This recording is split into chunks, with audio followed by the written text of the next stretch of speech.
এক বনে থাকতো এক বাঘ আর এক শেয়াল। বাঘটি বেশ নিরীহ প্রকৃতির ছিল, মাথায় বুদ্ধি শুদ্ধিও ছিল কম। ওদিকে শেয়ালটার মাথায় সব সময় দুষ্ট বুদ্ধি কিলবিল করত। একদিন বাঘটি কুয়ো থেকে পানি তুলছিল, এমন সময় সেই দুষ্ট শিয়াল পেছন থেকে এসে বাঘকে ধাক্কা দিয়ে কুয়োর মধ্যে ফেলে দেয়। ফেলে দিয়ে দে ছুট। এই কে রে?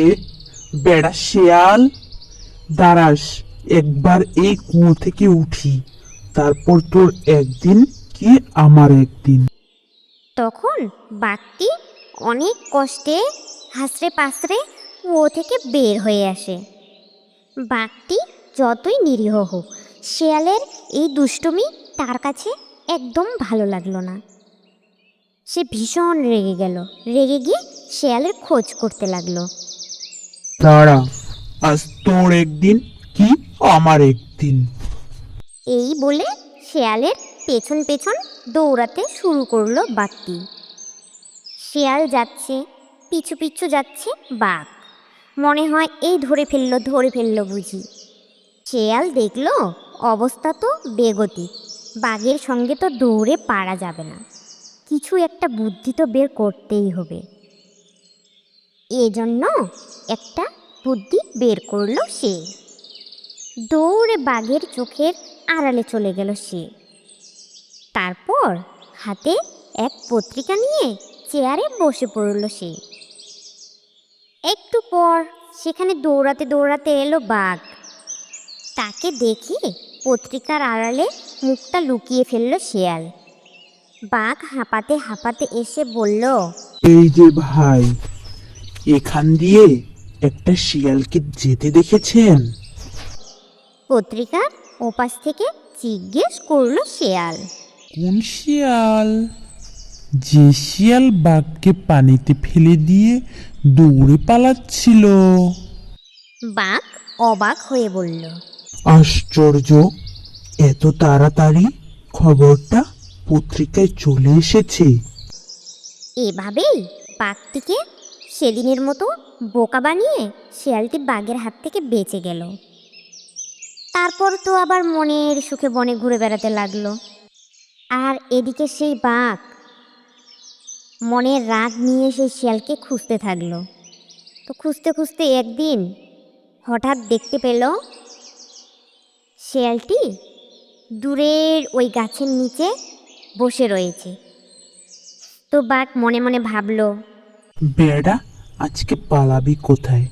আজকে তোকে আবার বাগে পেয়েছি। যেই ভাবা সেই কাজ। বাঘটি চুপি চুপি শেয়ালের দিকে এগুতে লাগলো। ওইদিকে দুষ্ট শেয়াল ঠিকই কিন্তু লক্ষ্য করেছে বাঘটি তার দিকে চুপি চুপি এগোচ্ছে। সে আবার মনে মনে ফোন দিয়ে আঁটল। কাছেই কতগুলো শুকনো হাড় দেখতে পেয়ে বাঘের দিকে পিছন ফিরে সে হাড়গুলো চিবোতে শুরু করলো। বাঘটা কাছাকাছি আসতেই দুষ্ট শিয়ালটি বলতে লাগলো, উহ, এইমাত্র যে বাঘটিকে খেলাম তার মাংসগুলো অনেক মজা ছিল। এখন হাড়গুলো একটু চিবই। এ কথা শুনেই বাঘটি ভয় পেয়ে গেল। তাড়াতাড়ি একটা ঝোপের পিছনে গিয়ে লুকালো সে। হাঁপ ছেড়ে বাঁচল শেয়াল। এদিকে হয়েছে কি, গাছের উপর থেকে একটা বানর সব কিছু দেখছিল। সেই বানরের আবার ওই শেয়ালের সঙ্গে বহুত দিনের শত্রুতা। তো বানর ভাবল, বাঘকে তো এই পুরো ঘটনাটা বলতে হবে। বাঘের কাছে গিয়ে বানর সবিস্তারে পুরো ঘটনার বর্ণনা দিল। শেয়াল কিভাবে তাকে বোকা বানিয়েছে। পুরো ঘটনা শুনে বাঘ তেলে বেগুনে জ্বলে উঠল। কি আমার সঙ্গে মামদোবাজি? আজ ওই শিয়াল বেটার একদিন, কি আমার একদিন। আয়, তুই আমার পিঠে আয়, আজ তোকে নিয়েই ওই শিয়াল বেটার 12টা বাজাবো। এই বলে বানরকে পিঠে নিয়ে বাঘ শেয়ালের ডেরার দিকে এগোতে লাগলো। তাদের আসতে দেখেই নতুন বুদ্ধি কেটে নিল দুষ্টু শেয়াল।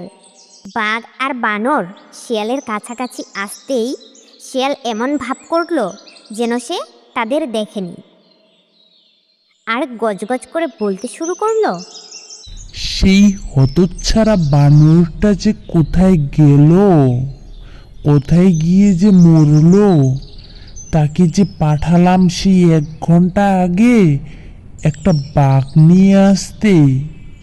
আমার আবার বাঘের মাংস খেতে ইচ্ছে হয়েছে।